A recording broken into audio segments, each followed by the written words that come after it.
안녕하세요.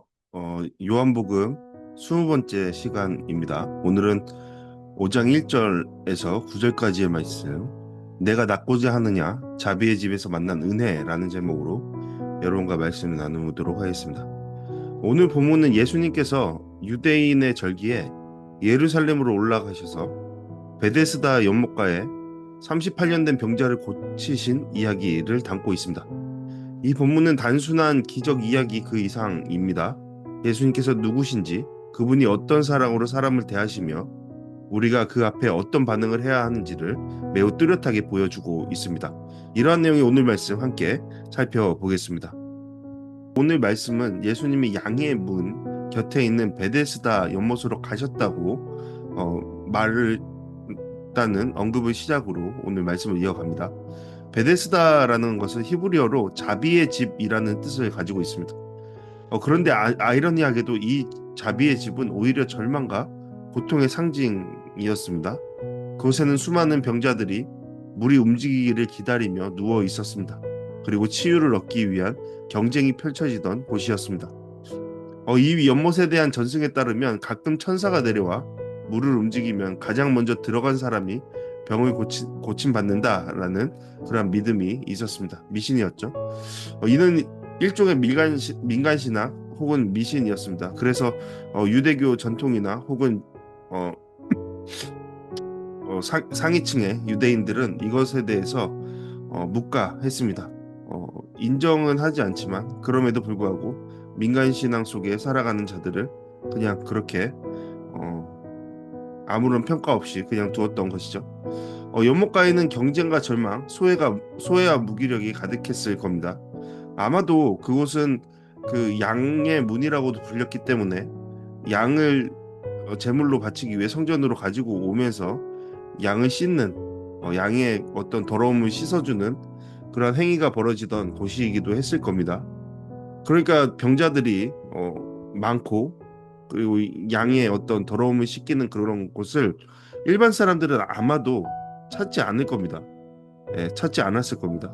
그런데 이어지는 말씀을 보면 예수님은 바로 그것을 찾아가셨다라는 것을 볼 수 있죠. 우리가 계속해서 살펴보는 바와 같이 예수님의 찾아가심은 어떠한 우연의 찾아가심이 아닙니다. 예수님은 계획이 있으셨고 누군가를 만나기 위한 목적 아래 그곳을 찾아가신 것이죠. 보통 상류층이나 종교적으로 정결함을 지키려는 사람이라면 이런 장소를 피했을 겁니다. 피했겠죠. 자신의 정결함에 어떤 위해를 가한다라는 그런 느낌을 주는 곳이었기 때문이죠. 그러나 예수님은 오히려 자비를 가장 필요로 하는 자들에게 기꺼이 다가가셨던 것이죠. 예수님은 그 중에서도 38년 된 병자를 주목하십니다. 그리고 그에게 말씀하십니다. 내가 낫고자 하느냐? 여러분, 이 질문은 언뜻 당황스러워 보일 수도 있죠. 당황스럽습니다, 사실. 38년 동안 병을 알아온 사람에게 낫기를 원하느냐라고 묻는 것은 사실 너무나 당연한 것을 묻는 듯 보이기 때문이죠.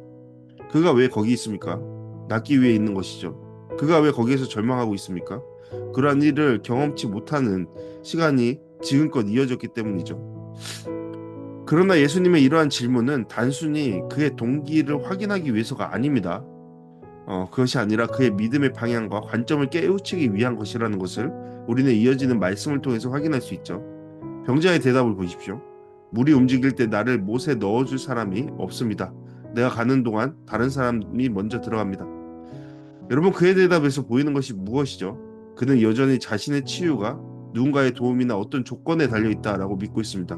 혹은 자신의 능력에 달려있다라고 믿고 있는 것이죠. 그러니까 자신이 무능하기 때문에, 환경이 악하기 때문에 자기는 어떠한 좋은 결과도 맛보지 못하고 있다라고 지금 이야기하고 있는 겁니다.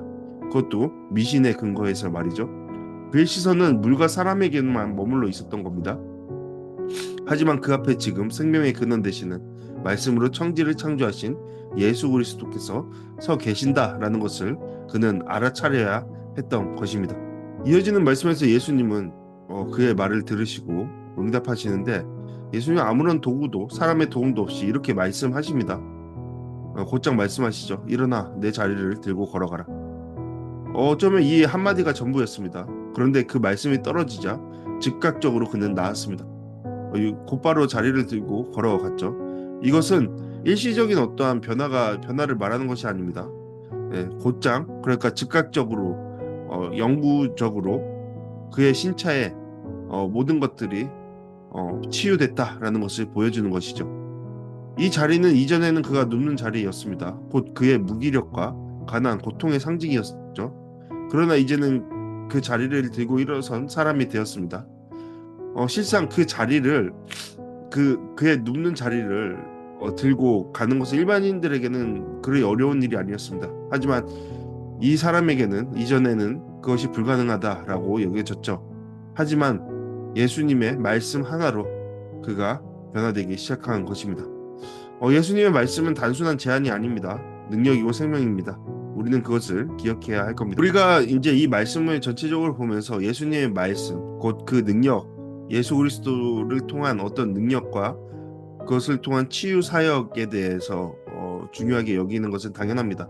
하지만 여기에서 빠지지 말아야 할 것은 병자의 순종이라고 볼 수 있죠. 38년 동안 그는 그것에 익숙했던 자였습니다.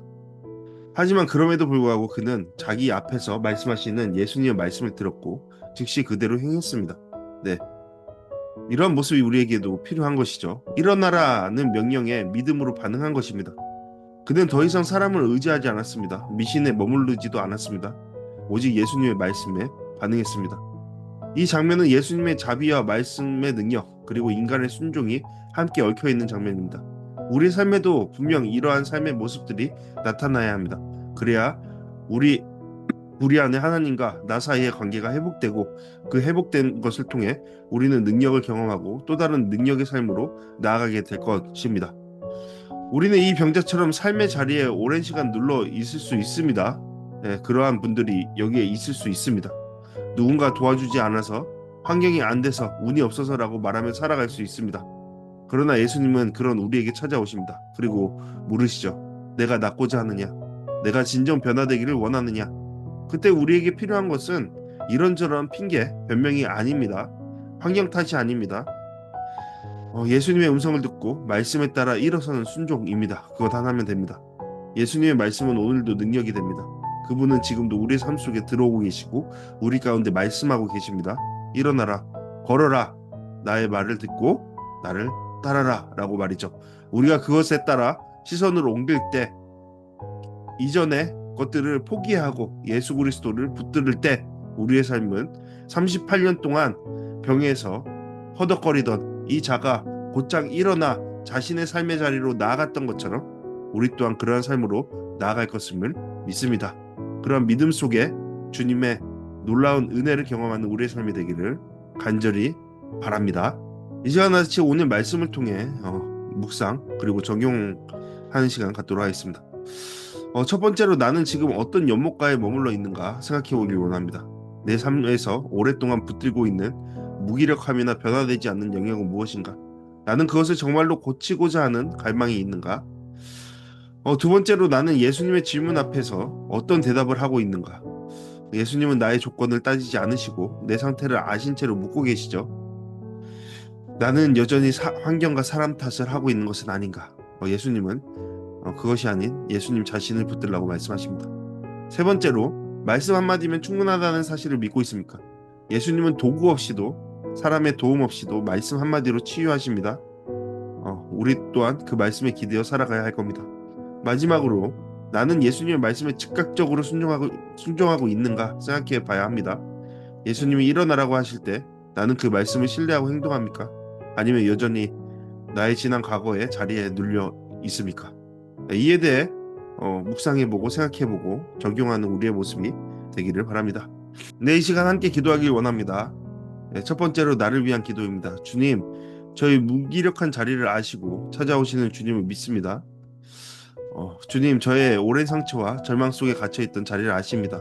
이제는 그 자리에 눌려 있지 않고 주님의 말씀에 따라 일어나 걷게 하소서. 저의 시선이 사람이나 조건에 환경에 머물지 않고 주님의 말씀의 능력을 신뢰하며 나아가게 하소서. 함께 기도하길 원합니다. 두 번째로 교회를 위해 기도하길 원합니다. 우리의 교회가 자비의 집이 되게 하소서. 교회가 연못가에 누워있는 사람들을 외면하지 않고 그들에게 다가가는 예수님의 마음을 품게 하소서. 경쟁과 판단의 장소가 아니라 진정한 자비와 회복의 장소가 되게 하소서. 그곳에서 예수님의 음성을 들려주고 일으켜 세우는 교회가 되게 하소서. 마지막으로 한 사람을 위한 기도하길 원합니다. 주님, 오늘도 누군가의 절망 곁에 변화된 내가 찾아가게 해주소서. 주님, 지금도 누군가 38년 된 병자처럼 무기력과 외로움에 묶여 있습니다.